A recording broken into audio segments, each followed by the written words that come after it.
Mungkin kita langsung mulai aja Kak sembari menunggu teman-teman yang lain. Saya izin buka. Assalamualaikum warahmatullahi wabarakatuh. Shalom, Om Swastiastu, Namo Buddhaya, salam kebajikan. Selamat malam semuanya. Saya Ramadoni, perwakilan Project Director Duta Sastra Indonesia pada malam hari ini akan membimbing coaching kelima Duta Sastra Indonesia Batch 1 dengan yang akan kita bahas yaitu tentang literasi digital dengan pemateri kita yang luar biasa yaitu Kak Suci Raharjo selaku founder dari komunitas Raharjo Institute. Dan tentunya yang saya hormati juga ada yang sempat hadir pada malam hari ini ada Kak Pujianti selaku founder Duta Sastra Indonesia. Selamat malam Kak.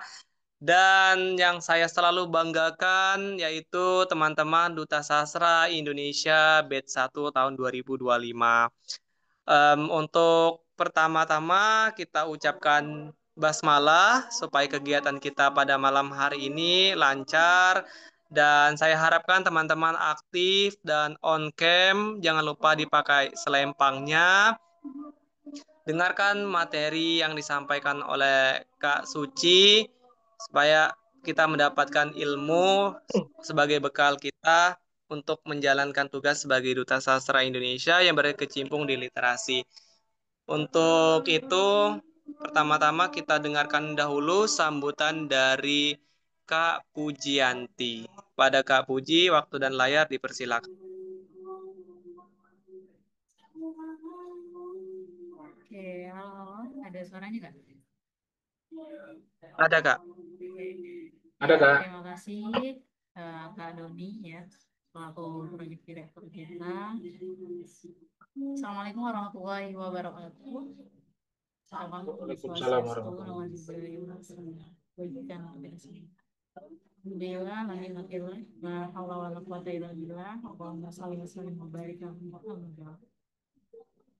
Terima kasih yang sangat-sangat luar biasa. Saya ucapkan ya perwakilan dari Duta Sastra Indonesia. Tentunya kami sangat-sangat berterima kasih kepada Pak Sujo ya yang sangat-sangat sudah memberikan waktunya ya, tentunya ilmunya juga yang nanti sharing-sharing dan berikan ilmu. Oh, ini biasa dan bermanfaat untuk kita semua, teman-teman.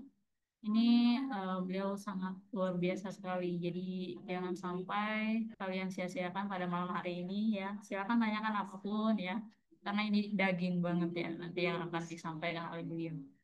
Ya, beliau ini salah satu founder Harga Institute. Jadi kalau apapun itu mungkin ya, beliau ini sangat luar biasa dan sangat-sangat saya sampai kehabisan kata-kata ya, karena sangat luar biasa ya. Jadi teman-teman jangan sampai ada yang mungkin kurang menyimak atau bahkan tidur, jangan sampai ya. Tapi apapun itu yang disampaikan beliau tolong dicatat, disimak ya. Nanti kalau misalkan ada hal-hal yang kurang dimengerti atau mungkin teman-teman butuh solusi, silakan ditanyakan kepada beliau. Tentu saja, mohon maaf ya yang sebesar-besarnya, Kak Suci, kalau misalkan ala kadarnya pada malam hari ini ya, mungkin juga teman-teman banyak yang terkendala untuk hadir pada malam hari ini, mohon maaf juga gitu. Karena kita juga ini masih dalam karantina ya, atau menjadi Duta Sastra Indonesia, masih menjabat ya, sebentar lagi mungkin mereka akan purna ya.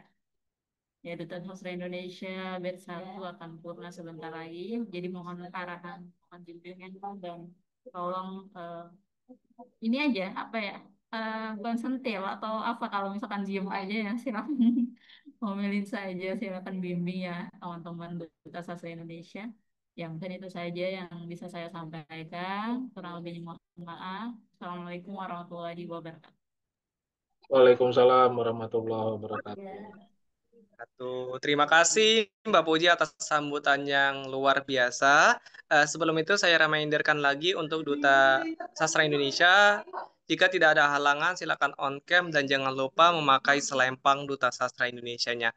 Oke, selanjutnya mungkin kita langsung masuk ke materi atau bagaimana nih? Pada Kak Suci mau ditampilkan dulu CP-nya atau langsung mau masuk ke materi?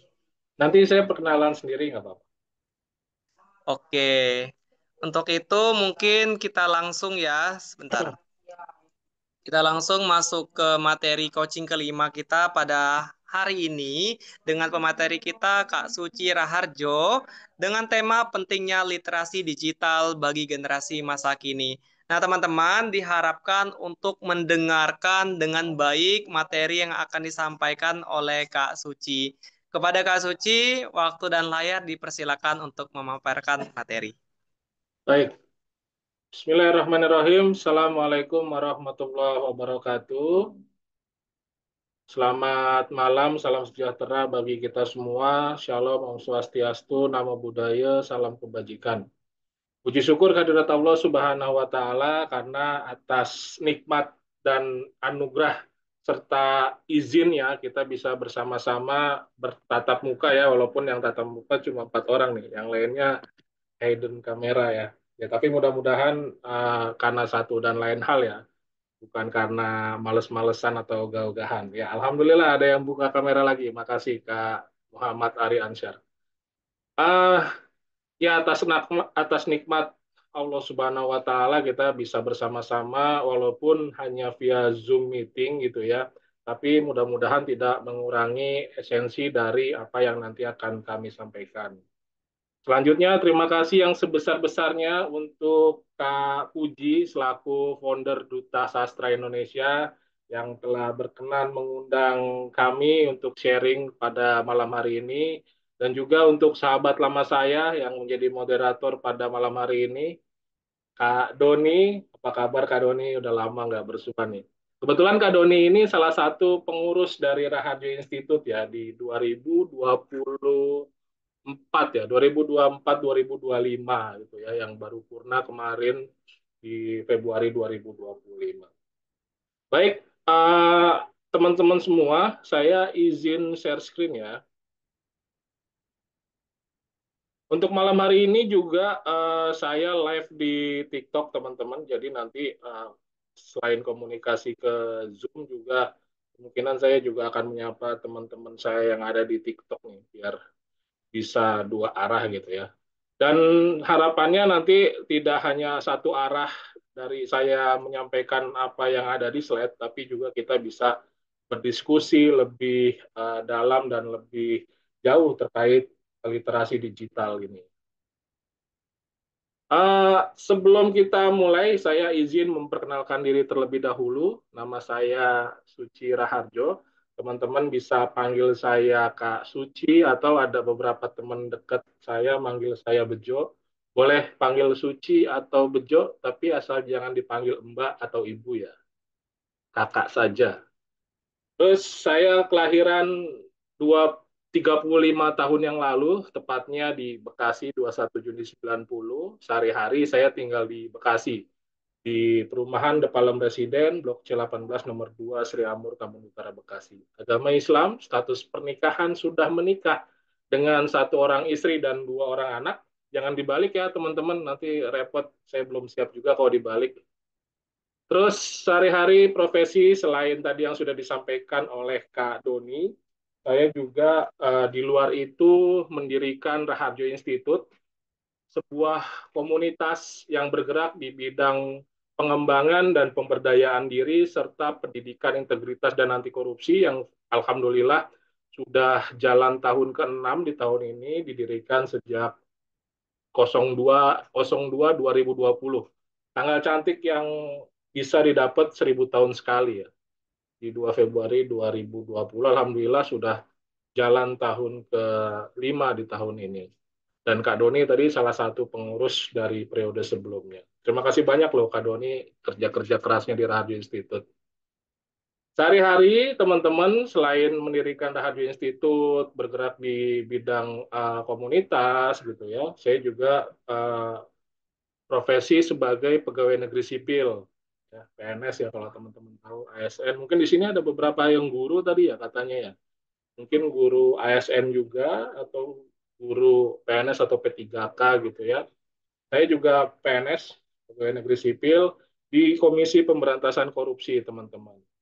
Tapi kapasitasnya malam hari ini bukan sebagai pegawai di Komisi Pemberantasan Korupsi ya, tapi sebagai narasumber selaku founder Raharjo Institute. Di layar ada riwayat pendidikan saya yang nggak penting juga untuk diapalin, nggak usah diapalin karena nggak ada ujiannya nanti di coaching Duta Sastra Indonesia. Dan seperti yang tadi dilihat, kebetulan tadi kalau kata Kak Doni mayoritas penulis ya, Alhamdulillah saya juga sudah menelurkan menelurkan dua buku yang saya tulis sendiri, walaupun tulisannya masih acak adut, dan dua buku tersebut tidak saya perjualbelikan dan saya bagikan secara e-booknya.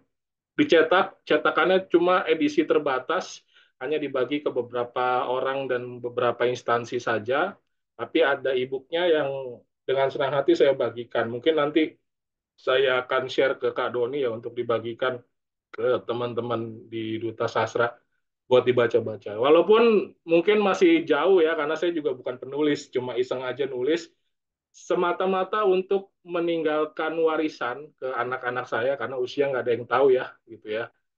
Setidaknya nanti kalau saya udah nggak ada, tulisan-tulisan saya, jejak-jejak digital saya, baik yang digital maupun yang bentuk tertulis itu masih ada gitu ya. Ada dua buku, Golden Rules to Better Life dan The Secret of Life. Itu buku yang saya tulis sendiri. Sedangkan untuk buku-buku yang antologi ada beberapa, saya lupa judulnya, ada lumayan banyak, nulis-nulis bareng gitu, ada sekitar 4 atau 5. Tapi kebanyakan temanya terkait dengan anti korupsi dan integritas ya, karena kebetulan saya juga penyuluh anti korupsi. Gitu. Penyuluh anti korupsi ini adalah gerakan masyarakat juga sebenarnya yang disertifikasi oleh Lembaga Sertifikasi Profesi Penyuluh Anti Korupsi. Nah, kalau ingin tahu penyuluh anti korupsi nanti bisa nanya-nanya ke Kak Doni ya. Beliau juga sudah sedikit banyak tahu lah tentang apa itu penyuluh anti korupsi. Nah, teman-teman, di layar ada nomor handphone saya di 085780173287. Kalau nanti sekiranya apa yang saya sampaikan agak ada yang kurang jelas atau mungkin ada yang salah dan perlu didiskusikan lebih jauh, nanti bisa dijawab langsung ke saya. Terus ada juga media sosial, ada Facebook, Instagram, YouTube, dan TikTok. Dan malam hari ini juga saya lagi live TikTok nih teman-teman. Kalian juga menyapa teman-teman yang ada di TikTok ya. Salam sehat semuanya, mudah-mudahan berkah dan sehat selalu. Nanti bisa di follow dan di add ya teman-teman, kita berteman di media sosial gitu. Syukur-syukur nanti bisa ketemu kalau yang tinggalnya dekat di Jabodetabek itu kita bisa ketemuan, atau kalau yang di luar daerah, kalau pas saya lagi perjalanan dinas keluar daerah mungkin nanti bisa ketemuan gitu ya. Baik, teman-teman, tema kita malam hari ini adalah pentingnya literasi digital di uh, era masa kini, bagi generasi masa kini. Bicara tentang literasi digital, teman-teman, ada yang harus kita sepakati bersama nih. Teman-teman ini kan Duta Sastra Indonesia ya, dan bergerak di bidang literasi. Sebelum kita masuk lebih dalam terkait dengan tema ini, ada yang harus kita sepakati dulu nih. Definisi dari literasi ini apa sih teman-teman? Coba yuk, biar kita saling interaksi yuk. Uh, Silakan pendapatnya, ada raise hand, mungkin kenalkan dulu namanya siapa, dari mana, dan apa definisi dari literasi. Monggo, silakan. Oke, teman-teman yang ingin menjawab, silakan raise hand. Kalau nggak ada yang menjawab, nanti saya tunjuk. Ya. Tadi pesan dari Kak Puji kan biar aktif ya. Jadi kita biar bisa berinteraksi nih. Sekalian mungkin nanti ada penilaiannya atau gimana gitu ya bagi peserta teraktif atau Betul. Karena di sini dia sistemnya Kak. Untuk duta sastra ini, winner sama duta kategori itu didapatkan di akhir. Jadi selama 3 bulan ini mereka dinilai siapa yang aktif, siapa yang enggak. Karena untuk winnernya sendiri nanti ada 2 pasang, putra dan putra putri ya Mbak ya untuk winnernya, dan ada duta kategori. Nah, duta kategori itu satunya nanti mereka ini harus berjuang semua untuk mendapatkan dukungan di sosial media sebagai oh, duta favorit seperti itu. Jadi ya. ayo teman-teman, Untuk Yuk, menanggapi Kak Suci, silakan raise hand, perkenalkan diri. calon calon duta nih, ayo mana suaranya coba. Sama di Waktu dan duta literasi anti korupsi juga nanti ujungnya ada duta terpilih dua gitu, duta pria dan wanita. Tapi selempang belum dibagiin di awal, nanti baginya terakhir dan setelah terpilih dua baru ada masa baktinya. Masa baktinya kurang lebih 6 bulan. Ayo mana nih suaranya teman-teman Duta Sastra Indonesia? Ini ada yang sudah buka kamera, Kak Suci Kurniasari. Bisa di open mic, Kak. Apa sih definisi literasi? Oke, kedengaran nggak, Kak? Kedengeran, kedengeran. Kedengaran? Udah. Kedengar. Oke, izin mau menjauh ya, Kak. Ya, monggo. Di Jogja nih kayaknya suaranya. Iya, orang Jogja. Jogja di Iya, orang Surakarta, Kak. Oh, Surakarta. Iya. Monggo, Mbak. Literasi menurut saya adalah kemampuan seseorang dalam membaca, menulis, maupun memaparkan, memahami suatu informasi dalam berbagai konteks. Oke, good. Makasih ya. Ya. Baik, ada lagi yang mau menyampaikan atau mengemukakan pendapatnya? Satu lagi deh. Saya ingin sekalian kenalan juga nih dari mana aja sih isinya. Tadi ada dari Surakarta. Yang lain dari mana nih?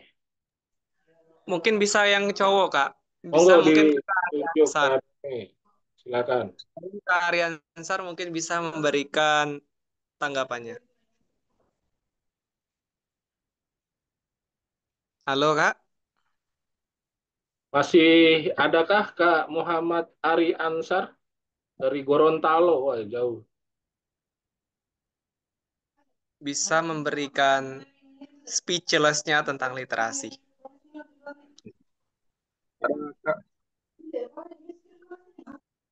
Ya, Ya, Kak. Assalamualaikum warahmatullahi wabarakatuh. Waalaikumsalam warahmatullahi wabarakatuh. Salam kenal Kak Ari Ansar. Salam kenal, Kak. Jadi menurut saya literasi, ya seperti yang disampaikan oleh rekan saya tadi, dan saya ingin menambahkan bahwa literasi itu adalah bagaimana kita memahami, apa ya,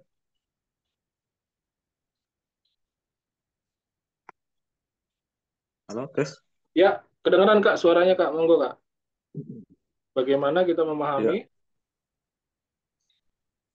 memahami setiap apa pengetahuan yang disampaikan oleh orang lain, yang sehingga kalau saya sendiri saya membaginya menjadi dua, yaitu literasi tentang sains, pengetahuan, segala macam pengetahuan, dan literasi digital. Jadi ter, terpisahkan antara sesuatu yang eksak dan yang maya. Jadi kita harus bisa atau harus punya kemampuan literasi sains dan literasi digital. Seperti itu, Kak, Kak Suci Ya, Raharjo. terima kasih Kak Ari ya. Panggilannya siapa? Ari, Ya, makasih Kak Ari. ya, Ini sekalian saya jawab nih yang ada di TikTok nih. Jadi malam hari ini teman-teman yang ada di TikTok, tema kita bukan terkait literasi anti korupsi ya. Tema kita malam hari ini adalah literasi digital bersama komunitas Duta Sastra Indonesia. Jadi kita akan berbicara sekitar seputar literasi digital. Nah, definisi literasi sebagaimana yang tadi sudah disampaikan Kak Suci juga ya, namanya Suci juga, sama-sama Suci dan Kak Ari.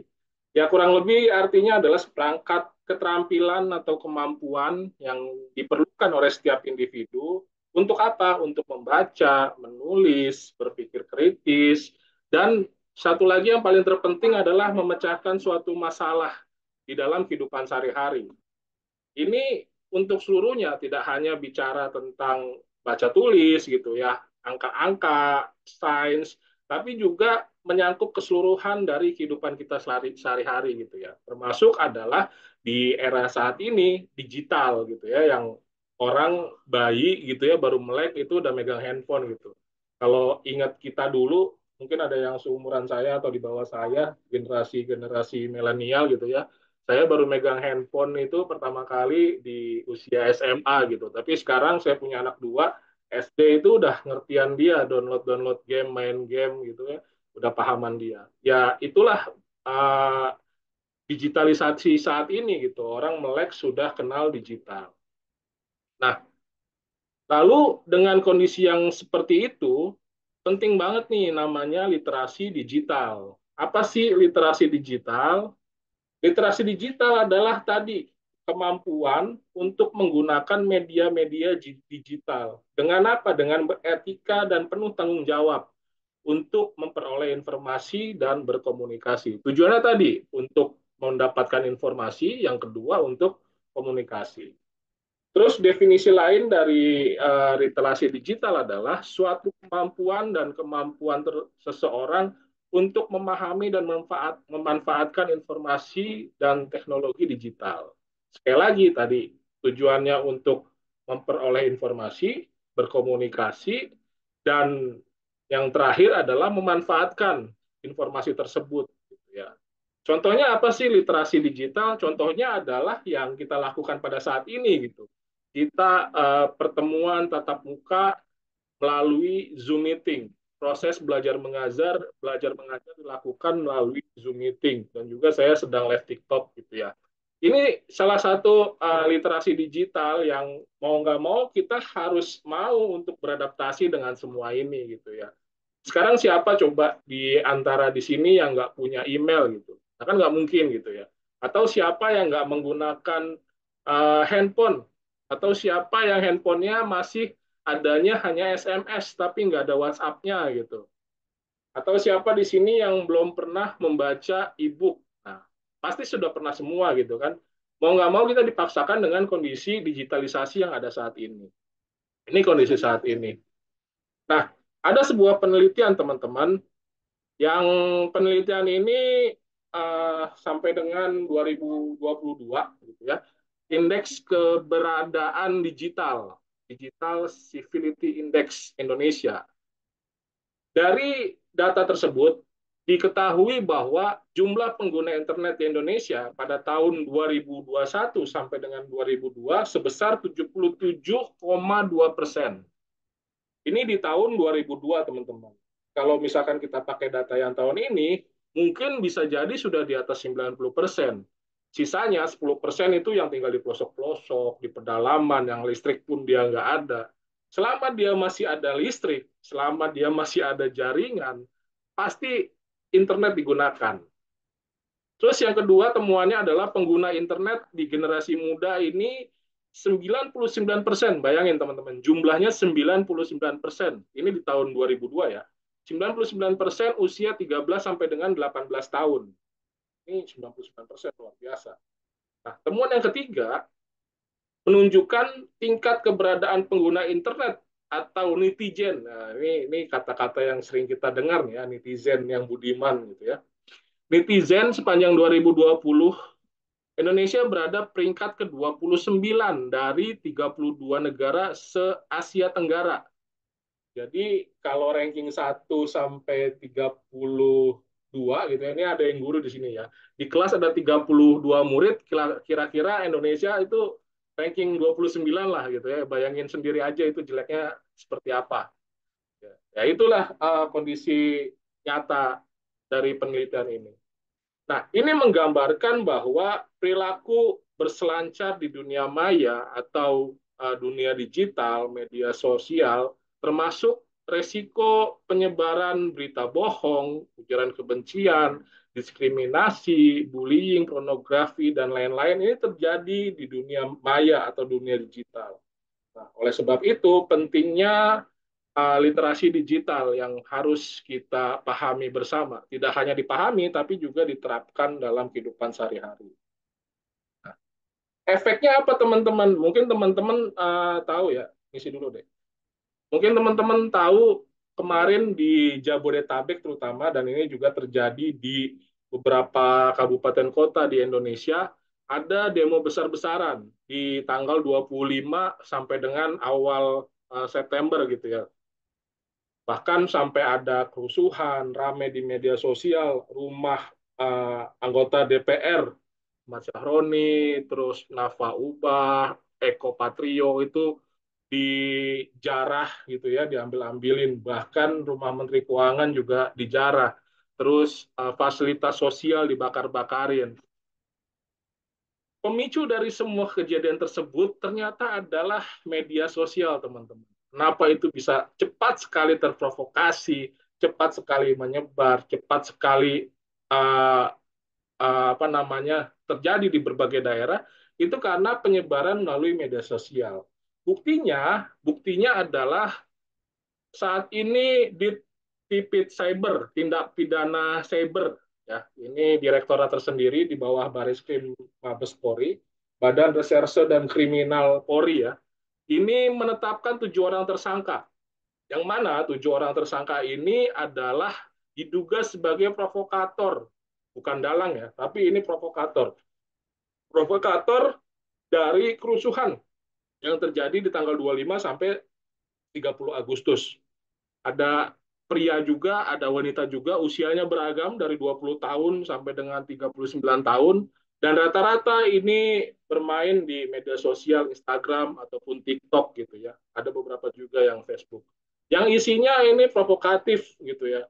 Biasa orang-orang zaman sekarang gitu ya, atau mungkin generasi-generasi di atas kita gitu yang seneng aja gitu forwardin berita-berita, padahal belum tentu kebenarannya gitu, tahu-tahu main forward forward gitu ya. Nah itu kondisi saat ini, makanya ini terjadi secara masif gitu kemarin, cepet banget, dalam 1-2 hari itu udah masif di berbagai daerah. Nah selain menetapkan 7 tersangka, Baris Krim Polri dan Komdigi, Kementerian Informasi Digital, ini sudah memblokir 592 akun media sosial yang diduga menjadi provokator, yang memprovokasi dan menghasut sehingga demo bisa ricuh di akhir Agustus kemarin. Ini kondisi nyata, contoh nyata dari tidak menerapkan literasi digital yang ada saat ini di Indonesia. Nah, harapannya mudah-mudahan nanti duta terpilih nih nggak ada nih yang kayak kayak gini nih. Nanti saya akan berikan tips dan trik bagaimana sih kita berbijak dalam apa namanya menggunakan media sosial. Nah, yang pertama teman-teman, yang pertama ada 4 pilar nih teman-teman. Ada 4 pilar literasi digital. 4 pilar itu ibarat sebuah rumah. Rumah itu akan rubuh kalau nggak ada pilarnya. Pilar ini tiang ya. Jadi rumah itu suatu bangunan, suatu rumah itu akan rubuh kalau nggak ada pilarnya. Nah ini ada 4 pilar teman-teman dalam literasi digital. Masuk ke pilar yang pertama. Pilar yang pertama adalah etika digital atau digital etik. Apa itu? Menyesuaikan diri, berpikir rasional, dan mengutamakan nitiket. Nitiket itu adalah etika kurang lebih ya. Dalam melakukan pengembangan tata kelola etika digital dalam aktivitas sehari-hari. Jadi dalam menggunakan media sosial gitu ya, media digital, etika digital ini harus dijunjung tinggi. Yang kedua apa? Yang kedua adalah budaya digital. Digital culture, membangun wawasan kebangsaan dalam berinteraksi via media digital. Dan yang ketiga, keamanan digital, digital safety. Ini meningkatkan kesadaran kita akan perlindungan dan keamanan pribadi kita masing-masing. Kadang orang ini banyak nggak nyadar menyebarluaskan informasi digital di media sosial. Bahkan anehnya gitu ya, ada tuh orang yang berani moto KTP-nya terus diupload di media sosial. Ini saya nggak habis pikir dengan orang-orang yang seperti itu. Banyak banget orang-orang yang belum sadar akan keamanannya tentang dunia digital ini. Padahal semua bisa dilakukan di dunia digital gitu ya. Yang keempat, pilar yang keempat adalah keterampilan digital, digital skills. Bagaimana kita memahami perangkat keras maupun perangkat lunak, teknologi informasi dan komunikasi, serta sistem operasi digital. Ini macam-macam, apalagi sekarang udah zaman AI gitu ya. Ini kemarin viral ada menggunakan prompt gitu, wajah kita, sosok kita jadi miniatur gitu ya. Dan bahkan saya berhasil membuat foto saya berpelukan dengan artis idola saya, Dian Sastrowardoyo gitu. Itu hanya menggunakan digital gitu ya. Ini luar biasa sekarang kehebatan dunia digital. Nah, goalnya apa? Goalnya adalah bagaimana kita mewujudkan pemanfaatan teknologi ini. Jadi mau nggak mau ini kita harus mewujudkan bersama nih teman-teman. Teknologi ini kita wujudkan untuk bisa lebih produktif, yang pertama, untuk tujuan kita, dengan apapun itu tujuan kita gitu ya. Tentunya yang baik-baik. Dan yang kedua, aman. Dan yang ketiga, beretika. Serta yang keempat, berbudaya. Ini pilar yang harus dipegang teguh. Literasi digital dalam menggunakan media sosial. Nah, ini yang tadi saya bilang nih. Media sosial ini sarana yang digunakan oleh kita semua untuk berinteraksi satu sama lain dengan cara menciptakan, berbagi, bertukar informasi, ide, gagasan dalam sebuah jaringan dan komunikasi virtual. Ini definisi media sosial menurut McGraw-Hill ya. Ya, kurang lebih teman-teman tahu lah ya media sosial gitu. Banyak sekarang platformnya.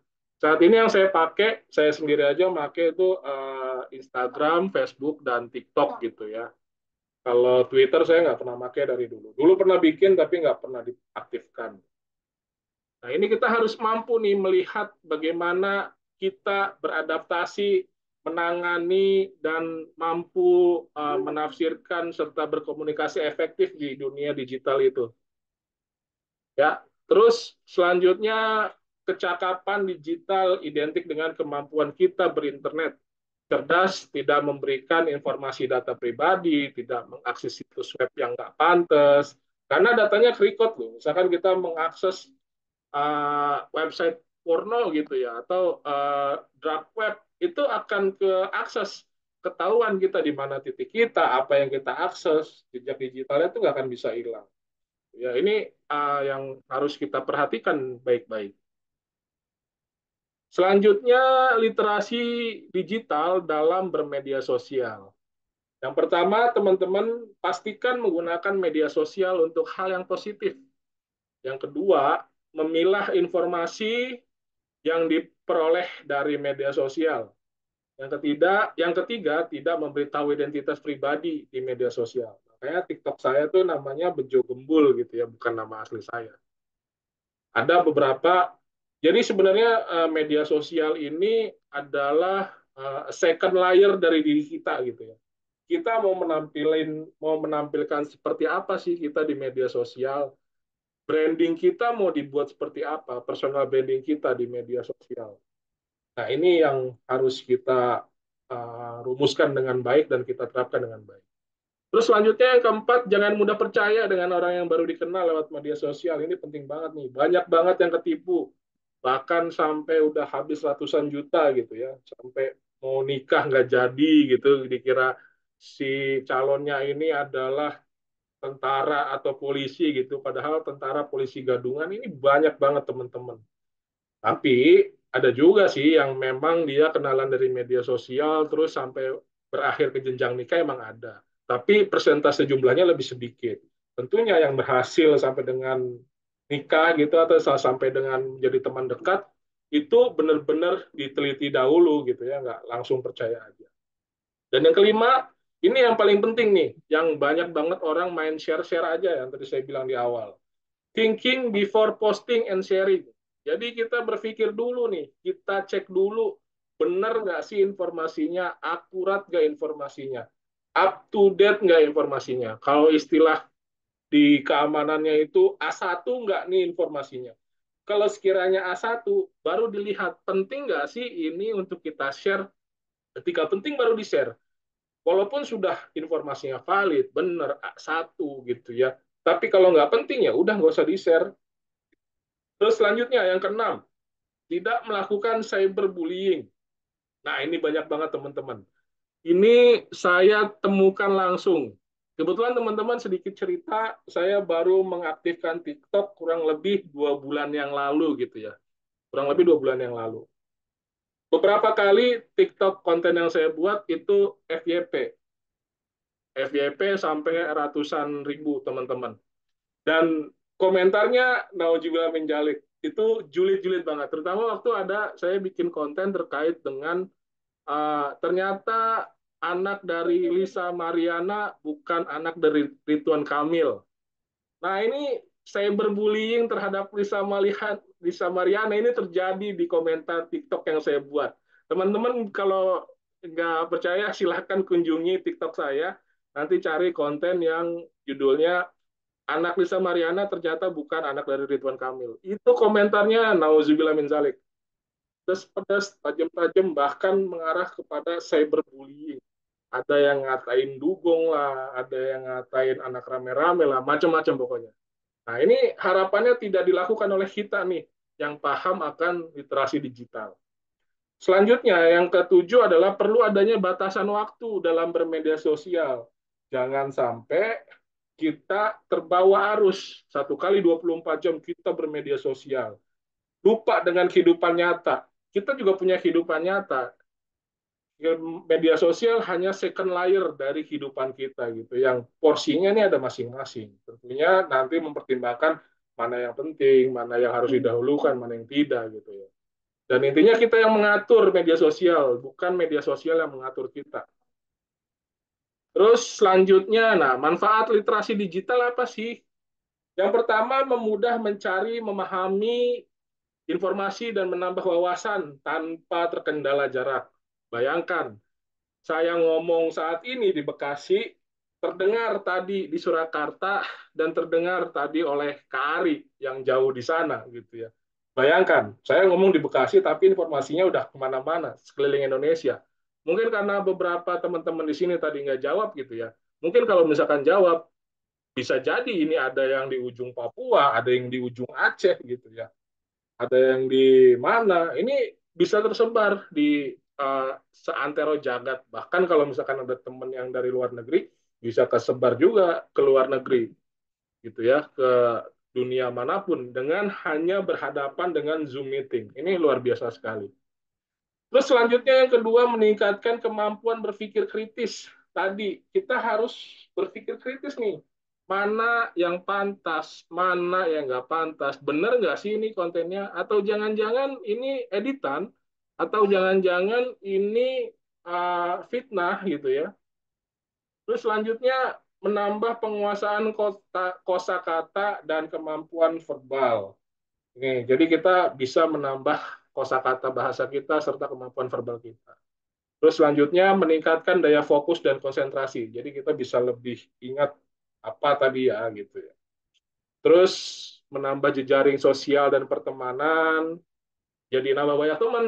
Kayak saya bisa kenal Kak Doni ini dari media sosial, media digital gitu ya. Bahkan komunitas yang saya buat, Raharjo Institute itu dari 2020 sampai dengan saat ini pengurusnya se-Indonesia. Udah ada yang pernah pengurusnya dari Medan, ada yang pernah pengurusnya dari Bogor, dan saat ini pengurusnya dari Aceh, ketuanya gitu ya. Ini pentingnya dari literasi digital dalam penggunaan media sosial. Media sosial ketika digunakan dengan cara-cara yang baik, dengan tujuan yang baik, ya jadinya kan seperti ini. Saya kenal dengan Kak Doni ini lewat media sosial gitu ya. Kita komunikasi, kita tukar pikiran, kita debat, kita diskusi, kita berantem, kita menyampaikan pendapat satu sama lain itu lewat media sosial.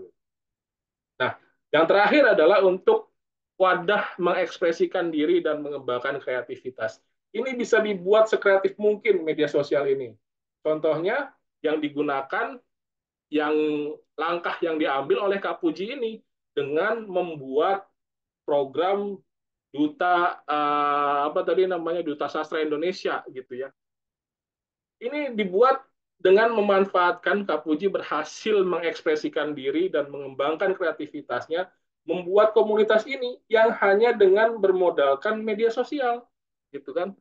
Ini luar biasa banget gitu. Dan ini salah satu contoh pemanfaatan literasi digital dalam hal positif adalah terbentuknya komunitas Duta Sastra Indonesia. Luar biasa banget.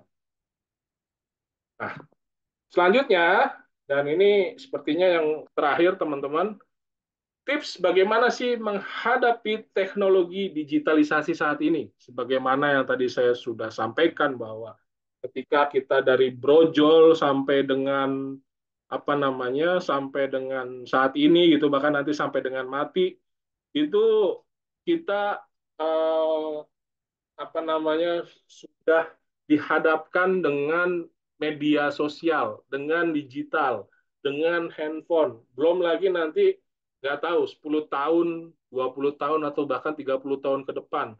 Bisa jadi lorong waktu itu benar-benar ada, teleportasi benar-benar ada. Kalau dulu orang nggak bisa, dulu orang nggak bisa komunikasi dengan jarak jauh. Dulu di zaman sebelum saya itu bisanya hanya fax, tahu fax ya. Terus setelah fax ada pager gitu ya. Setelah pager ada masuk handphone, tapi handphonenya dulu masih yang segede gaban gitu ya. Maaf kalau nimpuk anjing itu anjingnya bisa mati gitu. Udah banget handphonenya gitu ya. Terus era setelah itu masuk handphone yang sudah minimalis, udah kecil bentuk handphonenya, udah nggak segede gaban, tapi masih hanya bisa untuk WhatsApp untuk SMS dan telepon aja manfaatnya. Terus berkembang sampai dengan di zamannya handphone bisa digunakan untuk kamera video gitu ya. Nokia 3660 dulu ingat saya handphone pertama saya waktu zaman SD. Itu cuma bisa buat SMS, terus foto, video sama musik zaman-zaman dulu. Terus masuk lagi ke eranya BlackBerry Messenger. BlackBerry Messenger di zaman 2010-an itu lagi booming-boomingnya, udah mulai tuh resolusi kameranya udah mulai bagus, terus kualitas suaranya juga udah mulai bagus. Terus BlackBerry Messenger hilang, diganti dengan WhatsApp sekarang. Udah bisa macam-macam sekarang. WhatsApp udah generasi keberapa ini? Udah banyak update-update terkait WhatsApp. Sampai dengan di 2020 datanglah pandemi COVID-19, teman-teman. COVID-19. Yang semua kebiasaan kita tatap muka secara offline. Proses belajar mengajar secara offline. Tatap muka langsung guru dengan siswa. Guru dengan murid langsung bertatap muka. Tapi di 2020 kita dipaksa untuk mengganti semuanya dengan online. Salah satunya dengan media Zoom dan Google Meet gitu ya. Dan sampai dengan saat ini, akhirnya setiap pertemuan, baik itu yang jarak dekat maupun yang jarak jauh, kita bisa lakukan dengan online, dengan Google Meet. Atau istilahnya hybrid. Bahkan di kantor-kantor juga saya kalau rapat itu, kalau ngundang, misalkan kan sekarang zamannya lagi penghematan anggaran ya, jadi buat ngundang, buat konsumsi, buat mengurangi konsumsi, buat mengurangi transportasi, itu rapat-rapat yang bisa dilakukan secara hybrid, kita lakukan secara hybrid, teman-teman. Ini di kementerian manapun dilaksanakan. Jadi rapat hybrid apa? Rapat hybrid ada yang tatap muka langsung, tapi yang di jauh di sana mereka juga tatap muka pakai Zoom gitu ya. Ada yang langsung, ada yang Zoom. Ini gabungan. Ini mau nggak mau kita harus lakukan. Dan tadi nggak menutup kemungkinan atau bisa saja terjadi, dan saya meyakini itu akan terjadi.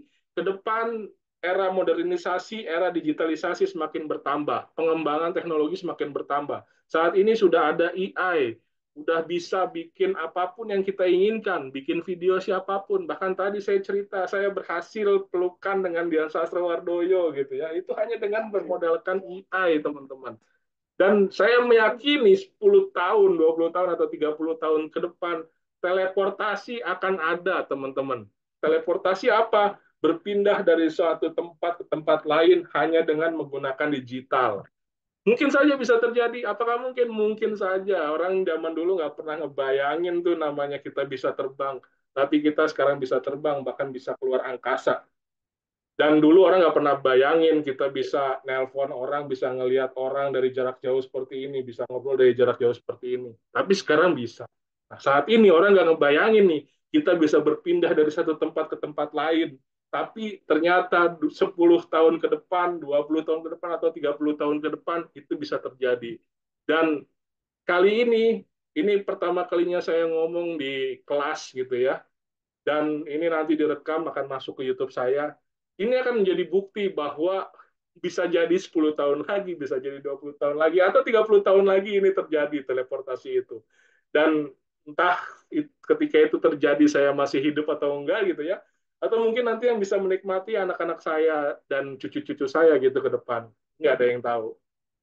Baik, teman-teman, di slide terakhir ini tips menghadapi teknologi digital yang mau nggak mau kita terpaksa dan harus bisa beradaptasi dengan digitalisasi saat ini. Yang pertama adalah, ini harap dicatat nih, terutama untuk bagi para duta sastra Indonesia. Jangan sampai nanti ketika sudah terpilih menjadi duta sastra Indonesia, ini malah mencoreng nama baik duta sastra Indonesia. Ternyata duta sastra Indonesia melakukan ujaran kebencian, melakukan provokator di media sosial. Nanti dicek, orang ini siapa tuh? Biasanya kayak gitu, ketika sudah menjadi target operasi di kepolisian atau aparat penegak hukum lainnya gitu ya, terkait dengan ujaran kebencian, provokasi dan lain sebagainya, itu diprofil tuh, di profiling namanya. Dicek urutannya, dicek biografinya. Dia nih siapa, kerjanya apa, pernah ikut apa aja, belajar dari mana aja, terus pernah belajar dari siapa aja. Nanti ditelusurin tuh.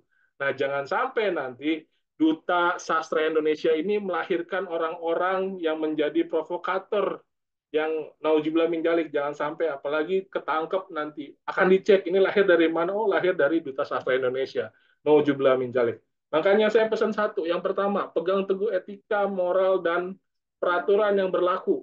Baik peraturan agama maupun peraturan hukum yang ada. Dan muaranya adalah hati teman-teman. Ketika teman-teman nggak tahu nih, ini boleh nggak sih sebenarnya, tanya aja udah sama hatinya. Karena hatinya nggak akan bohong. Pasti akan mengatakan kejujuran, hati pasti akan membimbing dan menuntun kita kemana kita harus melangkah, apa yang harus kita lakukan, dan mana yang nggak boleh kita lakukan. Pegang teguh hati. Yang kedua, kita bisa beradaptasi. Adaptasi dengan teknologi yang nanti akan lahir ke depan. Apapun teknologi yang ke depan akan lahir. Yang ketiga, memanfaatkan teknologi secara optimal sesuai dengan kebutuhan kita. Tapi ingat, dengan cara-cara yang bijak nih.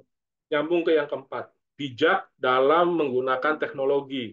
Tadi acuannya adalah etika moral. Jangan sampai teknologi disalahgunakan. Teman-teman mau sidang skripsi, misalkan buat skripsi, buat tesis, buat disertasi. Udah gampang kan, ada chat GPT. Tinggal klik aja chat GPT. Nggak nyampe 10 menit jadi gitu ya. Nah, ini nggak bijak, nggak beretika, dan nggak bermoral dalam menggunakan digitalisasi.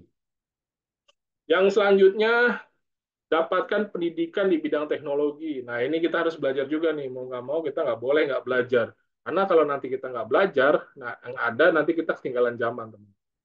Dan yang terakhir nih, yang paling penting nih, buat inovasi dengan menggunakan teknologi, bangun kreativitas, bangun kolaborasi, maksimalkan pemanfaatan teknologi seperti yang dilakukan saat ini oleh Kapuji dengan Duta Sastra Indonesianya. Dan mudah-mudahan ke depan nanti Duta Sastra Indonesia bisa berkolaborasi dengan duta-duta yang lainnya. Mungkin termasuk dengan duta yang kami dirikan juga, namanya Duta Literasi Anti Korupsi. Kebetulan tahun ini baru buka pendaftarannya di tanggal 1 sampai dengan saya lupa ya, tanggal 20 atau tanggal 30 gitu. Nanti dilihat aja di websitenya Duta Literasi Anti Korupsi. Dan di Duta Literasi Anti Korupsi itu semuanya gratis, termasuk nanti kalau misalkan terpilih menjadi pemenang, pemenangnya ada satu duta pria dan satu duta wanita. Seluruh benefit yang diberikan mulai dari selempang, terus piagam, termasuk plakat, dan perangkat-perangkat sosialisasi lainnya itu dikirimkan ke rumah pemenang gratis. Dan yang lainnya ada finalis, tapi kalau finalis nggak dapat benefit apa-apa. Hanya yang mendapat benefit yang duta terpilih, satu duta pria dan satu duta wanita. Karena ini dananya belum ada sponsor ya, jadi masih terbatas gitu ya. Dan semua peserta gratis. Mungkin itu teman-teman Kak Puji, Kak Doni, dan teman-teman yang bisa saya share dan saya sampaikan. Mudah-mudahan sedikit banyaknya bisa bermanfaat. Kita lanjutkan dengan apa namanya dengan diskusi kali ya. Saya kembalikan ke Kak Doni selaku moderator. Terima kasih. Oke, terima kasih Kak Suci atas materinya yang sangat luar biasa. Teman-teman yang hadir pasti nyimak dan pasti materinya amat daging ya teman-teman. Jadi sayang banget kalau kita lewatkan. Sebelum itu saya izin memaparkan menyambung lidah dari pemateri kita yang luar biasa pada malam hari ini. Ya teman-teman, namanya digitalisasi itu mau teman-teman hapus bagaimanapun jejak digital itu tidak akan pernah bisa hilang. Seperti itu. Saya pernah baca bahwa jejak digital kayak foto itu kita hapus, larinya itu ke server Google. Saat server Google itu bocor, maka itulah data-data yang dahulu itu bisa keluar, bisa ke jejaring sosial. Jadi hati-hati betul teman-teman dalam menggunakan sosial media. Dan sebagai netizen ataupun pengguna sosial media di Indonesia, kita sebagai duta itu teman-teman ada aturan khusus. Seperti saya juga seorang duta, duta inspirasi Indonesia, uh, ada aturan khusus yang harus kita jalankan. Apalagi sebagai duta sastra Indonesia, di mana kita tuh memiliki batasan-batasan dalam bertindak, dalam berkomentar, bahasa komentar, itu amat perlu kita perhatikan sebagai seorang duta karena duta itu kan icon, role model, bisa dibilang seseorang yang dari segi etika tuh pasti sudah terjaga seperti itu teman-teman. Jadi etika sosial media itu nggak main-main teman-teman dan juga itulah fungsi dari literasi digital juga. Literasi digital itu terlihat bagus saat kita memilih dulu atau memilah dalam artian nggak asal share, kita cari tahu dulu benar atau enggak. Itu hati-hati teman-teman. Apalagi yang sedang isu-isu panas sekarang ini yang tentang demokrasi, itu perlu banget kita ulas dulu baru kita share, baru kita tanggapi. Jangan asal tanggap seperti itu. Saya yakin teman-teman Duta Sastra Indonesia sudah sangat paham dengan literasi digital dan saya juga berpesan tidak mematok kita hanya seorang duta, tapi kita sebagai seorang yang aktif di zaman ini menggunakan sosial media, yang kadang-kadang itu foto kita tuh ternyata sudah sampai ke Belanda, sudah sampai ke kalau di Indonesia tuh sudah merata ke seluruh Indonesia. Itu hati-hati banget teman-teman. Jejak digital tolong dijaga, tolong diperhatikan lagi. Apalagi memposting foto memakai selempang karena itu ada aturan yang harus dijaga seperti itu. Oke, selanjutnya kita masuk ke Q&A. Teman-teman bagi teman-teman yang ingin bertanya, berdiskusi silakan raise hand, perkenalkan diri dan sampaikan pertanyaannya. Waktu dan layar dipersilakan.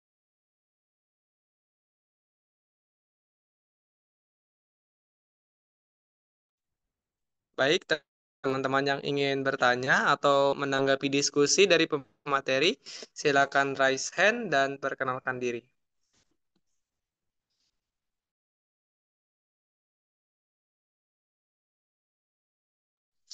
Ada Kak Ari, ada Suci, ada Maita, ada Munaya, ada Rosa. Oke, Mbak Suci, silakan.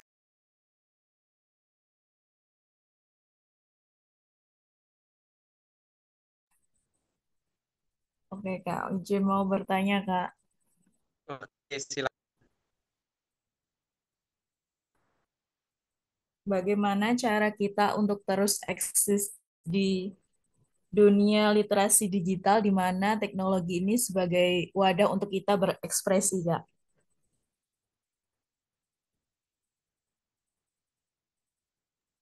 Satu-satu atau langsung dijawab? Boleh langsung dijawab, Kak, selagi teman-teman menyiapkan jawaban. Oke, baik. Terima kasih pertanyaannya, Dek Suci ya. Ini kayaknya usianya lebih muda dari saya, jadi saya manggil Dek ya. Makasih pertanyaannya, Dek. Bagaimana caranya sih biar kita bisa konsisten di media sosial gitu? Dan kita bisa meninggalkan jejak-jejak literasi kita di media sosial. Yang pertama adalah kita harus sekreatif mungkin gitu. Buat inovasi-inovasi, buat terobosan-terobosan, buat konten-konten yang menarik, yang itu tidak hanya sekiranya kita menarik, tapi juga harus bisa bermanfaat. Tadi kalau saya bermain media sosial, tujuannya adalah bagaimana konten-konten yang saya buat, bagaimana platform-platform yang saya gunakan, yang saya manfaatkan, itu bisa bermanfaat tidak hanya untuk diri saya, tidak hanya untuk bisa membuat saya dikenal oleh orang banyak gitu ya. Kalau dikenal sama banyak orang itu mah bonus lah. Tapi tujuan yang utamanya adalah bagaimana kita bisa bermanfaat buat orang banyak. Salah satu prinsip saya dalam membuat Raharja Institute, termasuk di dalamnya Duta Literasi Anti Korupsi, adalah salah satu hadis Rasulullah yang bilang khairun nas anfa'uhum linnas gitu ya. Sebaik-baik manusia adalah manusia yang bisa bermanfaat untuk manusia lainnya. Itu dulu acuannya. Pegangannya pertama itu dulu.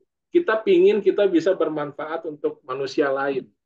Karena kita nggak ada yang tahu kapan kita harus berakhir di dunia ini. Bisa jadi nanti 5 menit lagi, bisa jadi sejam lagi, atau mungkin bisa 10 tahun, 20 tahun lagi. Oke, kalau 10 tahun, 20 tahun lagi kita masih banyak waktu untuk melakukan kebaikan. Ntar-ntar aja lah. Tapi kalau 5 menit lagi nanti kita mati, apa yang sudah kita lakukan? Kebaikan-kebaikan apa? Perbuatan-perbuatan apa yang kita lakukan yang sudah bermanfaat buat orang? Makanya selagi kita masih ada waktu, selagi ada usia, ya manfaatkan apapun yang ada di depan kalian, apapun yang ada di genggaman kalian, termasuk digitalisasi yang ada di dalam genggaman kalian, handphone Android kalian gitu ya. Bahkan mungkin bisa jadi handphone teman-teman di sini ada yang lebih bagus dari saya ya. Saya nggak pakai iPhone gitu ya. Teman-teman mungkin ada yang pakai iPhone, bisa lebih bermanfaat. Tapi jangan bagusnya aja. Bermanfaat nggak? Bisa digunakan nggak untuk kepentingan orang banyak?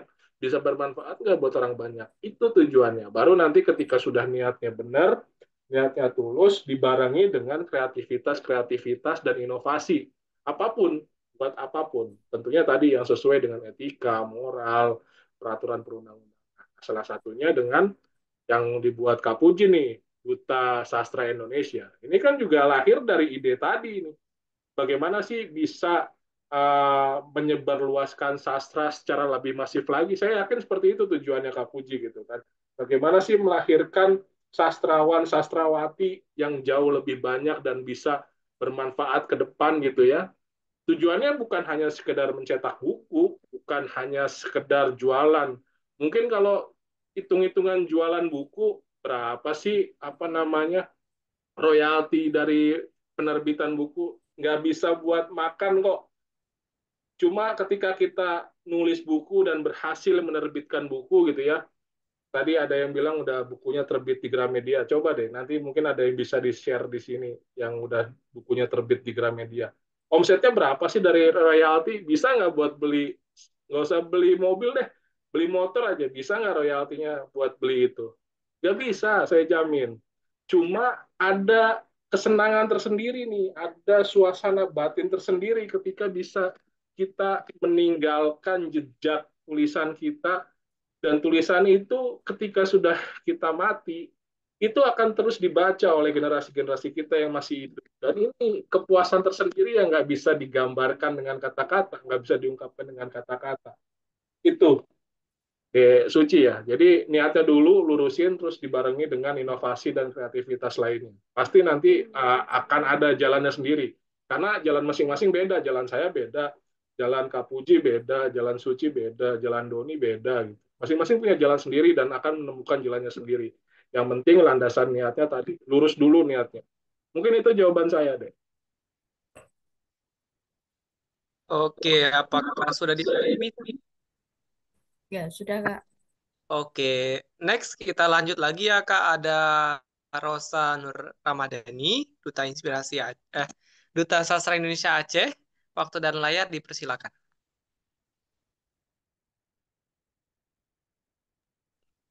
Oke, pada Rosa dipersilakan.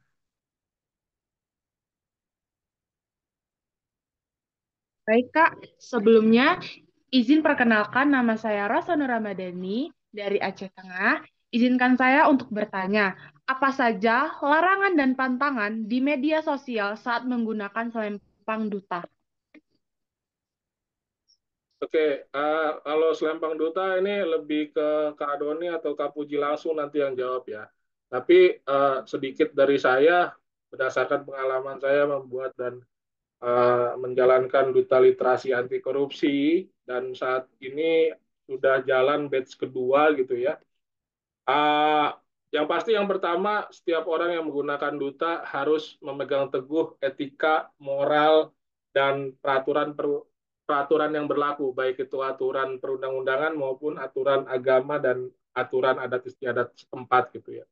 Dan yang selanjutnya adalah menjaga integritas dan nilai-nilai yang ada di dalam komunitas tersebut.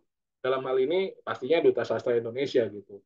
Dan yang selanjutnya, yang terakhir, biasanya kalau saya di Duta Literasi Anti Korupsi itu ada penandatanganan fakta integritas ketika pelantikan nanti ada duta terpilih dan uh, duta finalis itu ada tanda tangan fakta integritas di atas matre. Jadi nanti mungkin ini usul juga saran buat Kak Puji ya, karena ini angkatan pertama gitu ya. Mungkin nanti bisa juga dicontoh ketika nanti ada duta terpilih gitu ya, baik yang terpilih maupun yang finalisnya, itu buat fakta integritas yang intinya salah satunya itu tadi berjanji akan memegang teguh bla bla bla, diantaranya ada integritas, nilai-nilai dan segala macam gitu ya. Nanti tanda tangan tuh di atas matre antara si orang itu dengan si Kapuji sebagai foundernya.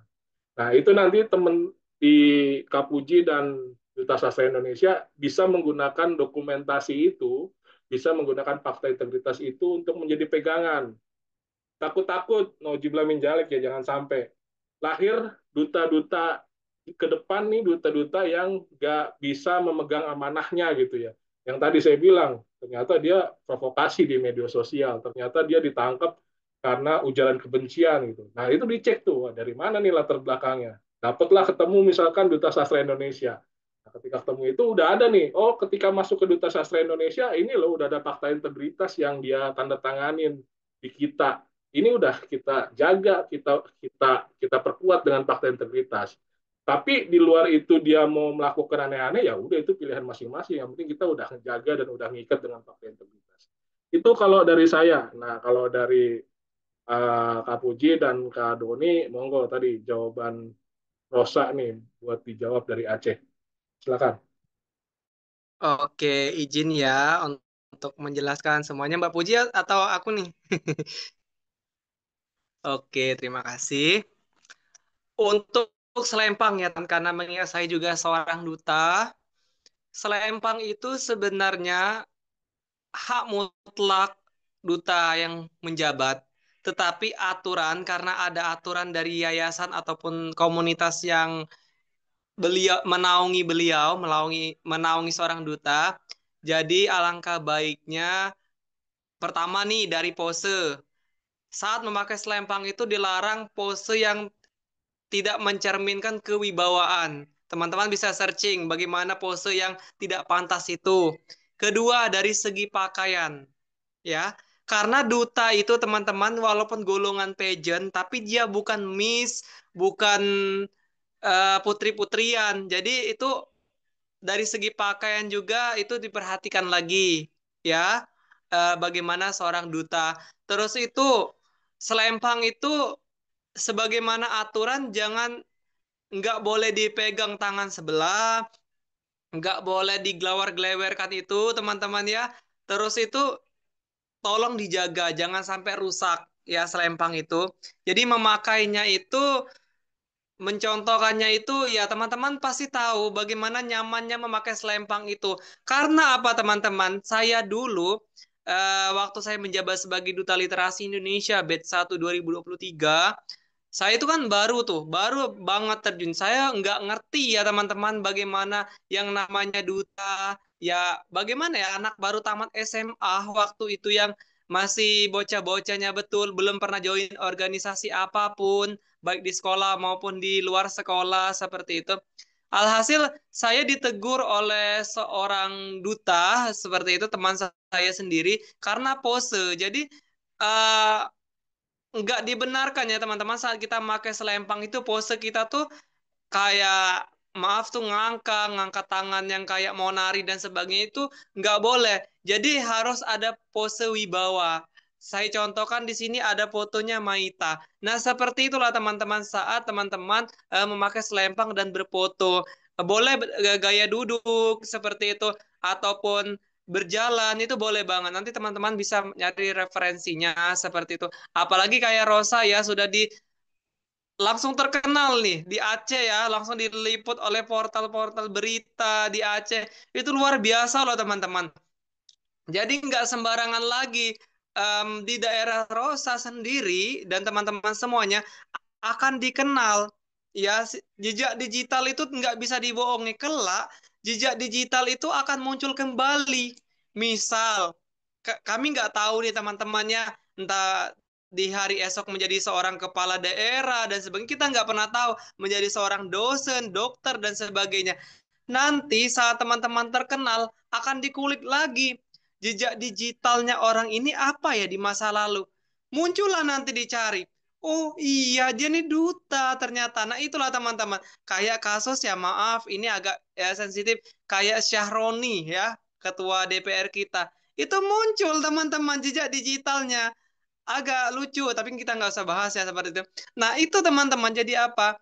Jejak digital itu sangat berpengaruh untuk kehidupan kita. Saat kita sudah satu foto aja terlayang di sosial media, walaupun mau dihapus bagaimanapun, itu tetap muncul. Tadi saya membuktikan sendiri, saya nggak mencari tahu tentang Rosa, melainkan mencari tahu tentang diri saya sendiri. Itu muncul. Dikatakan oleh AI tersebut, kalau duta ini tidak ada, tetapi kalau Anda mencari duta sastra Indonesia, itu muncul. Data-data Rosa itu langsung muncul tadi di AI. Padahal saya nggak mencari seperti itu. Nah, data-data saya pun muncul. Jadi kalau jejak digital kita sudah bagus, teman-teman, dipertahankan, jika perlu ditingkatkan lagi. Karena itu nggak bisa lepas lagi, akan terus berlanjut. Banggalah diri kita seperti itu.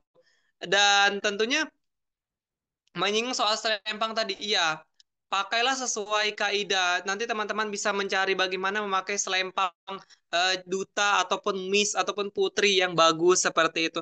Itu jangan disamain ya teman-teman dengan selempang misalnya kayak teman-teman mau ala-ala Miss Universe atau ala-ala Miss Indonesia seperti itu. Itu enggak ya teman-teman, karena kita bukan pageant, kita tuh lebih kayak volunteer ya, istilahnya tuh relawan, karena kita nggak pakai mahkota-mahkotaan seperti itu.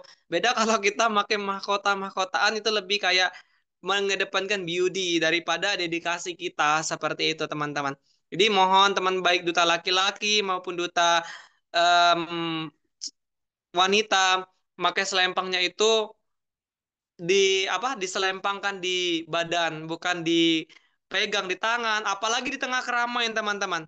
Karena apa, Kak? Itu adakah pengaruh besarnya? Ada. Orang-orang akan melihat etika. Karena teman-teman saya sudah membuktikan sendiri. Yang namanya duta itu, senang atau tidaknya, etika kita akan selalu menjadi perhatian. Apalagi kita sudah dikenal oleh lingkungan, baik lingkungan kampus, sekolah, ataupun portal berita. Jadi, salah dikit aja, siap-siap kita kena hujat seperti itu. Senang nggak senang, itulah yang akan terjadi. Karena masyarakat ataupun komunitas memandang duta itu bukan orang sembarangan. Mau dia kecil, mau pendidikannya masih SMP kah, itu masih em, ya duta, sebagaimana layaknya seorang duta, apalagi duta sastra yang berhubungan dengan literasi. Orang-orang akan menyinggung, orang-orang akan mempertanyakan, kamu duta literasi ataupun duta sastra, tapi kok kamu nggak mencerminkan orang yang memiliki literasi baik. Terlihat dari bagaimana, walaupun kita nggak keluar-keluar di sosial media, dari cara kita memakai selempang, itu filosofinya teman-teman saya spill. Kalau selempangnya cuma dipakai di tangan, itu menandakan kita sebagai duta yang tidak tulus berkontribusi. Kalau selempang kita nggak kita kayak dipakai kayak gini aja, nggak kita temuin, nggak kita kayak giniin, itu menandakan em, kita nggak mau berkembang seperti itu, menyepelekan selempang karena itu identitas. Makanya dari itu saat kita melakukan tugas, tak kita photoshoot, tak kita bertugas apapun, selempang itu wajib identitas seperti itu. Itu identitas yang nggak bisa diganggu gugat. Mau bagaimana identitas yang nggak boleh diganggu gugat seperti itu teman-teman.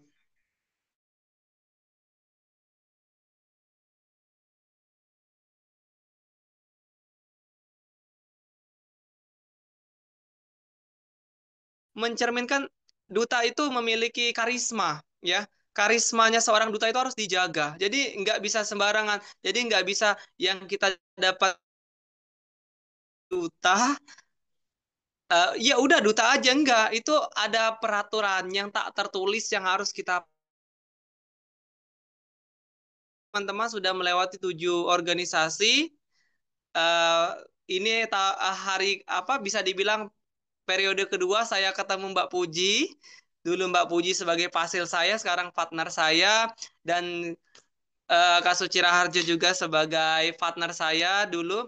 Itu ada aturan teman-teman. Makanya Duta Sastra itu nggak menggait banyak-banyak, hanya orang yang tulus berkontribusi. Seperti itu. Jadi duta tuh teman-teman nggak semudah yang dibayangin kita pakai selempang. Akan ada banyak nyamuk-nyamuk yang berdengung di telinga kita. Seperti itu. Mungkin dari Mbak Puji bisa menambah. Oke, ya terima kasih. Sebenarnya itu sudah lengkap semuanya ya. Sudah tadi dikatakan sama Kak Suci, sama Kak Doni, yaitu ya peraturan untuk memakai selempang atau sebagai seorang duta tuh layaknya seperti apa sih? Ya, tentu kalau dari saya tidak muluk-muluk, yang penting menjaga identitas atau integritasnya. Ya. Tentu harus menjaga kepercayaan sebagai seorang duta tentunya kalau kalian sudah diamanai sebagai seorang duta sastra Indonesia, maka dimanapun kalian berada selama masih mengabdi, selama masih menjabat, tentu kalian harus membawa kebaikan gitu. Jangan ada mungkin hal-hal yang di luar dari kebaikan, karena memang teman-teman masih menjabat sebagai seorang duta sastra Indonesia dan itu tentu jejak digital sampai kapanpun akan bisa diulik ya. Jadi mohon dijaga jejak digitalnya, brandingnya dibaguskan ya dari sekarang juga. Teman-teman harus hati-hati gitu untuk bermain sosial media. Tadi juga sudah ada etika ini itu ya yang sudah disampaikan oleh Kak Suci. Jadi tolong dipahami dan dipelajari kalau kita itu harus bersosial media harus dengan aktif baik ya pokoknya harus branding diri sendiri dengan baik apalagi kalian sebagai seorang duta ya menjadi role model ya agent of change jadi generasi yang sangat dipandang lah tentunya. Nah, sepengalaman saya menjadi seorang duta dulu kayak wow duta gitu jadi kayak duta apa gitu itu akan menjadi tontonan dan ya tuntutannya jadi menjadi contoh juga ke masyarakatnya atau ada di kelas kalian begitu jadi tolong bersikap dengan baik tentunya kalau pakai selempang ya sewajar-wajarnya aja dan kecuali kalau mungkin sudah purna begitupun purna harus tetap menjaga nama baik duta itu sendiri ya yang dimana selempangnya ditaruh di mana gitu ya apalagi injak-injak loh itu seperti layaknya menghina ya jadi jangan sampai begitu intinya begitu saja ya Rosa. Congratulations juga proud of you semuanya juga ya saya sangat bangga kepada teman-teman semua yang sudah berjuang sampai saat ini bertahan sampai saat ini ikut coaching pada malam hari ini. Keren, kalian sudah menampilkan yang terbaik. Bentar lagi, walaupun mau purna ya, tapi semangatnya masih tetap ada berkobar ya. Jadi saya sangat bangga kepada teman-teman yang masih hadir pada malam hari ini. Ya walaupun memang sedikit ya, Kak Suci mohon maaf ya, walaupun ya mungkin semangatnya agak pudar ya di akhir masa purna ini. Jadi itu saja yang ditambahkan. Terima kasih. Nah, itu ya teman-teman harus dipahami betul bagaimana menjadi seorang duta karena agent of change itu nyata banget ya. Apalagi saya ulangi lagi yang teman-teman udah menjadi seorang apa istilahnya itu yang sudah terkenal di daerah teman-teman sendiri itu dijaga etikanya itu secara tak langsung teman-teman tuh sudah menjadi agen perubahan di situ. Ada yang suka, ada yang mendukung itu sudah hal wajar ya seperti itu. Teruslah menyala, mengudara, jangan patah karena hanya sebuah ejekan ataupun sebuah kata remeh dari orang yang tidak menyukai kita seperti itu. Untuk selempangnya, thank you very much for Batch One Duta Sastra Indonesia 2025 untuk segala waktunya sudah bertahan sejauh ini di tengah orang-orang yang mudah menyerah di tengah jalan.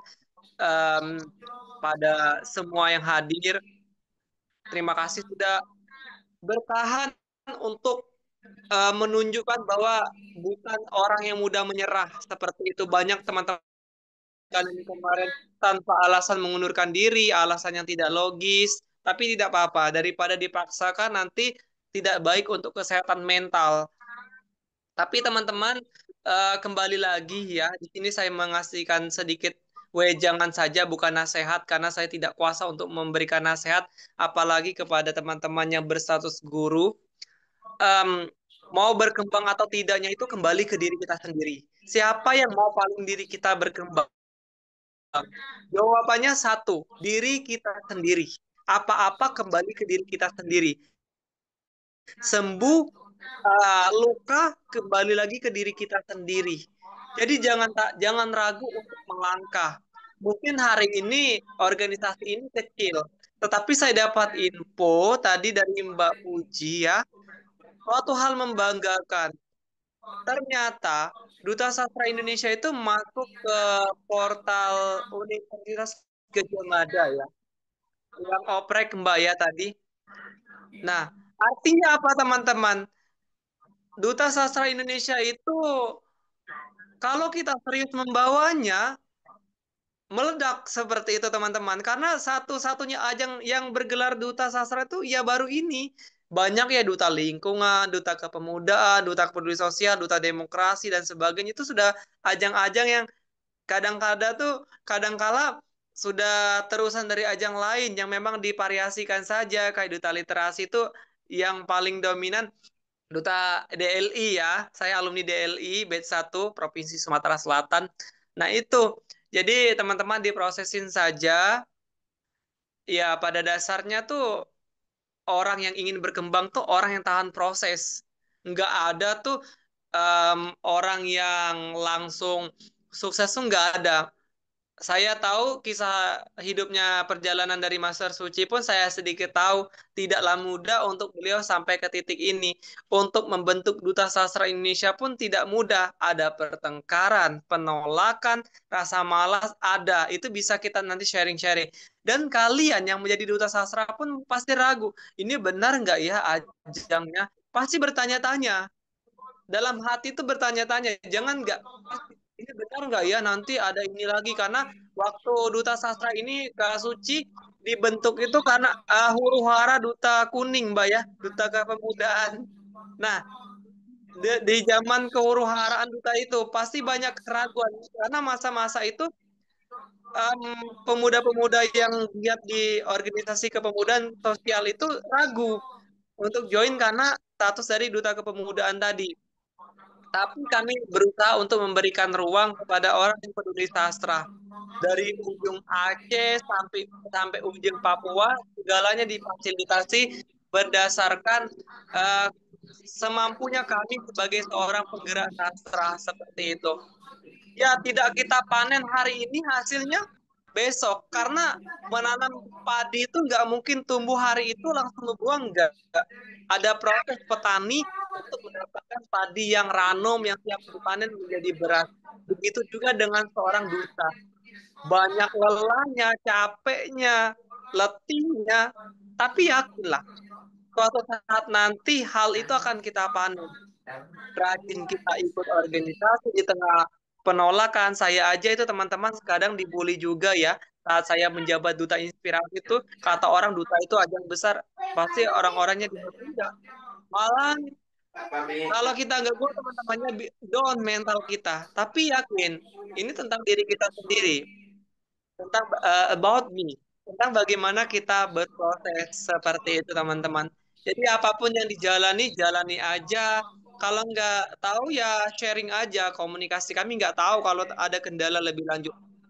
Pada intinya saya mewakili tim Duta Sastra Indonesia. Terima kasih banget pada teman-teman pada kesempatan ini sudah mau meluangkan waktunya di tengah rasa malas yang sudah melanda, rasa letih. Kami sangat mengapresiasi seperti itu. Untuk maju teman-teman ya, em, kita harus mengesampingkan ego, kita harus yang namanya mengesampingkan rasa malas. Jangan ikut-ikutan, mau berkembang tuh jangan ikut-ikutan. Misal teman-teman mau ikut-ikutan, adalah misalnya 5 orang, satunya teman-teman, satunya kamu sendiri. Mau ikut ajang ini tapi teman kalian tuh nggak mau, alhasil mundur karena nggak ada pendukung. Ya nggak usah, mantapkan diri kalian bisa seperti itu. Itu yang bisa saya sampaikan. Kembali ke pemateri, mungkin ada yang ingin disampaikan atau teman-temannya mau bertanya, dipersilakan. Sharing-sharing aja, ada Munanya, ada Maita, ada Sutrima, Mbak Sutrima ya, Yogyakarta yang tadi belum menyampaikan ada Kak Aryan Sar mungkin ingin sharing-sharing. Ini salah satu cikgu kami, Kak Suci, yang sudah ada buku tadi, sudah guru, menjadi role model di lingkungan pendidikan dari Gorontalo punya. Mungkin bisa sharing-sharing.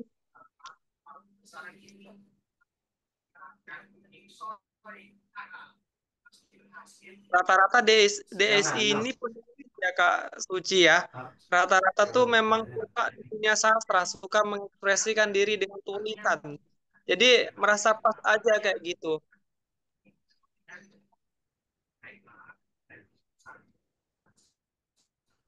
Oke, ada yang ingin bertanya? Kalau nggak ada, kita tutup, teman-teman. Mbak Puji, bagaimana Mbak?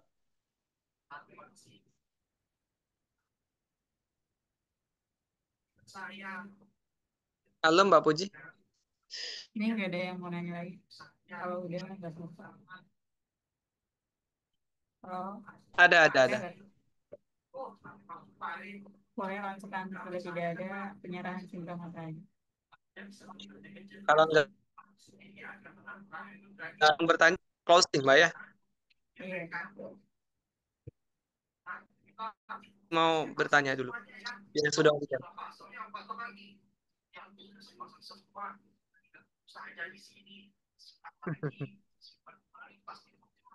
Halo Kak Ariansar.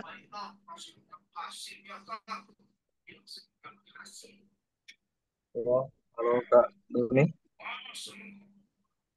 Boleh Ingin bertanya? silakan. Ya, Kari. Monggo silakan, Kari. Ya Kak Suci, saya ingin bertanya. Monggo, Kari, silakan. Ya baik. Mengenai boomingnya AI ini Kak, banyak orang yang mengaku berkarya, padahal karyanya dari AI begitu Kak. Nah, di bagian dekat ibu kota sana, karena saya ini di Gorontalo, ingin tahu info di sana bagaimana, apakah sudah berkembang mengenai aturannya mengaku bersastra padahal dengan AI, dan apakah di ibu kota sana sudah ada aplikasi filter atau pengecekan AI detektor gitu, AI detektor, dan juga apakah sudah ada aturan atau hukum yang ditetapkan bagi yang ber yang mengaku berkarya padahal AI. Mungkin itu dari saya, Kak Suci, Kak Doni, Kak Puji. Terima kasih. Oke, terima kasih kepada Kak Riansyah atas pertanyaannya. Kepada Kak Suci mungkin bisa jawab langsung. Baik, makasih Kak Ari pertanyaannya. Ya, benar banget. Sekarang di zaman apa-apa serba AI gitu ya. Mulai dari bikin foto, bikin video, bahkan bikin teks naskah, ataupun mungkin bikin ya macam-macam lah. Itu semua bisa pakai AI. Bahkan ironisnya, seseorang menyelesaikan tugas akhirnya ada saja yang menggunakan AI, ChatGPT, menggunakan ChatGPT buat skripsi, tesis, bahkan disertasi pun gitu. Terkait dengan regulasi sebenarnya di kalau kakak search di Google itu ada AI detektor, itu udah banyak aplikasinya baik yang gratis maupun berbayar gitu ya. Nanti di situ bisa ada tuh, ini apakah konten ini beneran, apakah naskah ini asli dibuat sendiri, atau naskah ini buatan AI gitu ya. Ini kalau dari sisi naskah atau tulisan. Tapi kalau dari sisi gambar atau video itu semestinya sudah kelihatan lah. Karena secara kasat mata aja itu bisa dibedakan. Apalagi nanti pakai aplikasi-aplikasi itu.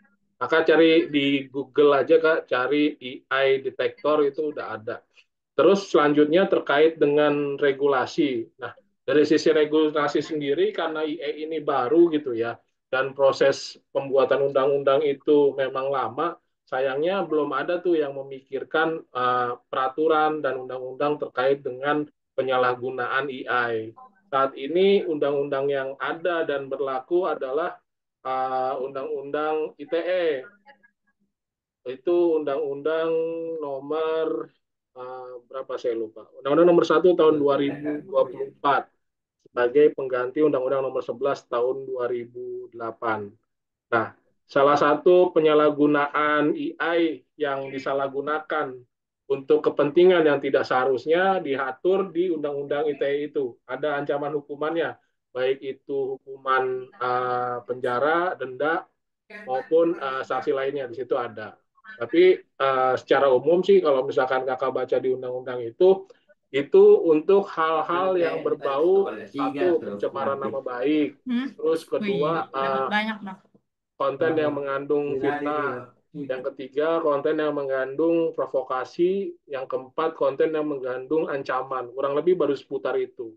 Jadi untuk palsu misalkan, selama itu nggak merugikan belum bisa tuh dikenakan pasal itu gitu. Kecuali udah dia bikin palsu, terus isi kontennya itu memprovokasi, nah baru bisa masuk ke undang-undang ITE itu. Atau mungkin palsu tapi dia dipakai buat untuk kepentingan sendiri gitu, buat gaya-gayaan. Contoh yang tadi saya bilang tuh, saya bikin foto rangkulan sama Dian Sastro itu buat seneng-seneng saya aja gitu kan. Idola saya Dian Sastro gitu. Bisa juga akhirnya rangkulan sama Dian Sastro walaupun di AI gitu ya. Ya itu buat kepentingan sendiri aja, nggak buat dipublikasikan. Nah kalau yang kayak gitu-gitu memang nggak bisa diatur gitu, nggak bisa diatur dan nggak bisa dikenakan sanksi pidana.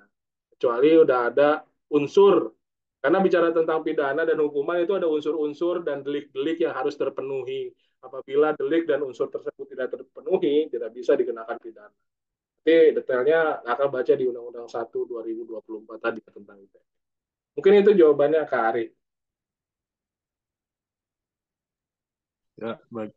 Terima kasih, Kak Suci. Sama-sama. Oke, apakah sudah dipahami Kak Ari jawaban dari Kak Suci?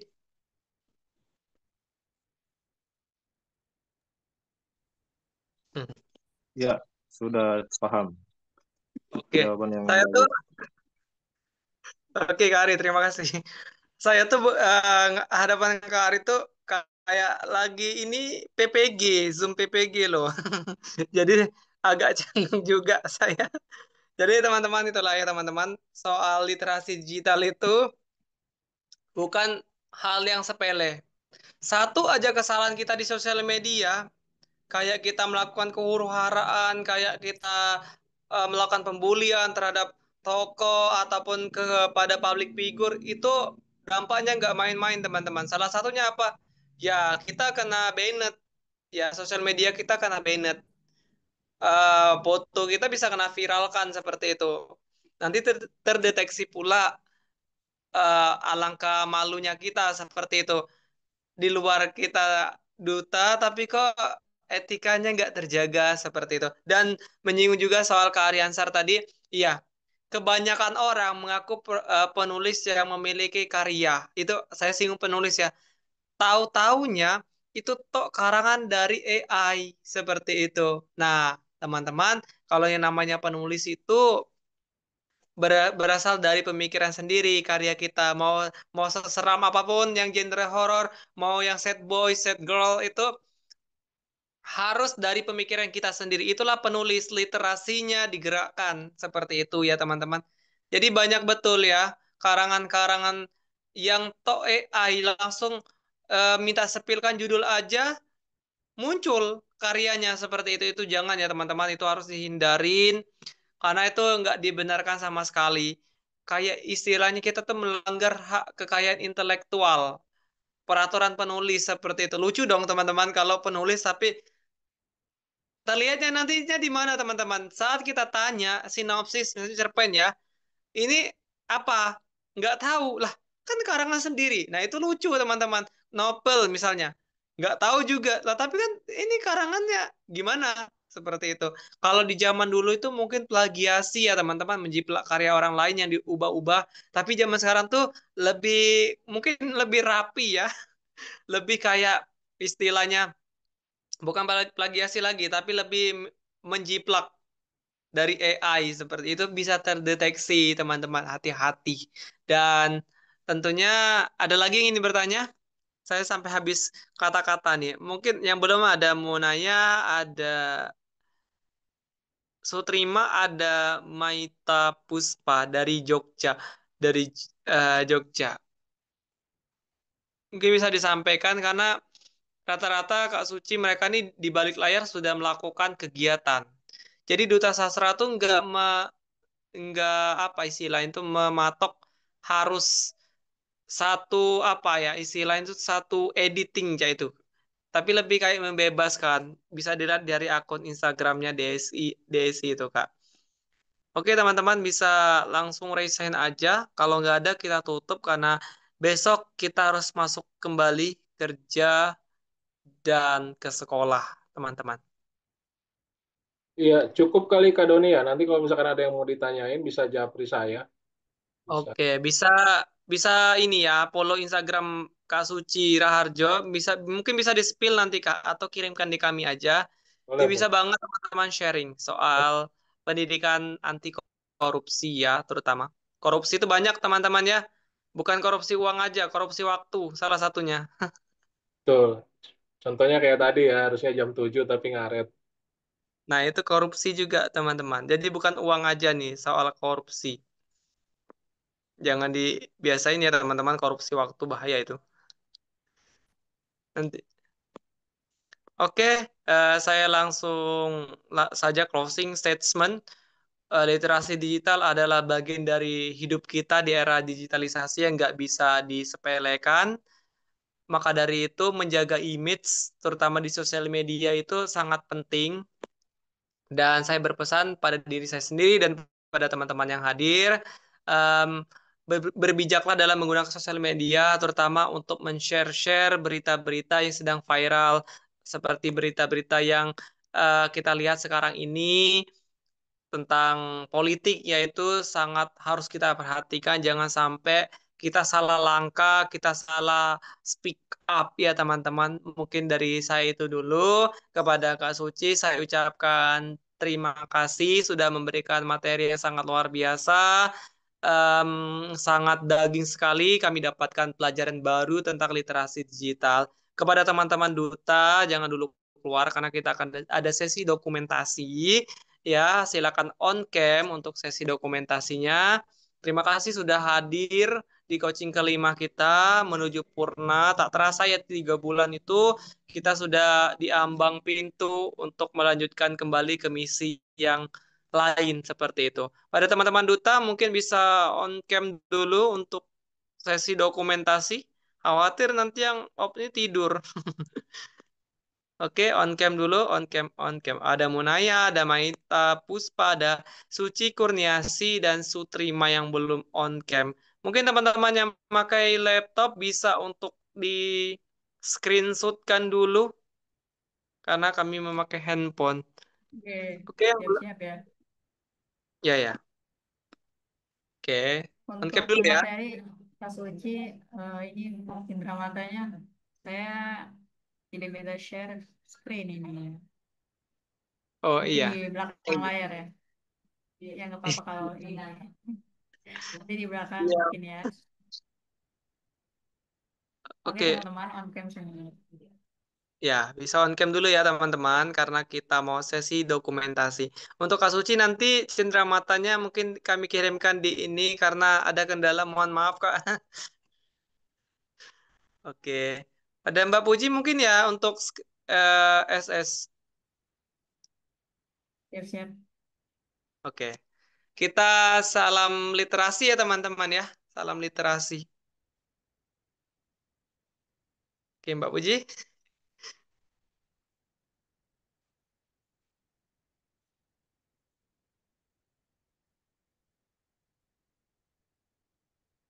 Oke.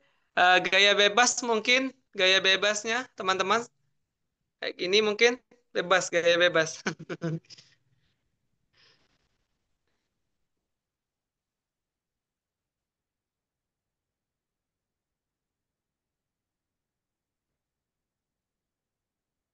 Oke, terima kasih Kak Suci dan teman-teman Duta yang sudah hadir pada coaching kelima. Mudah-mudahan materi yang disampaikan tadi berkah dan masuk dan menjadi bekal kita untuk melangkah lebih baik lagi, terutama yang berhubungan dengan digitalisasi. Ya, kita nggak bisa malam-malam karena besok itu kita harus ke sekolah.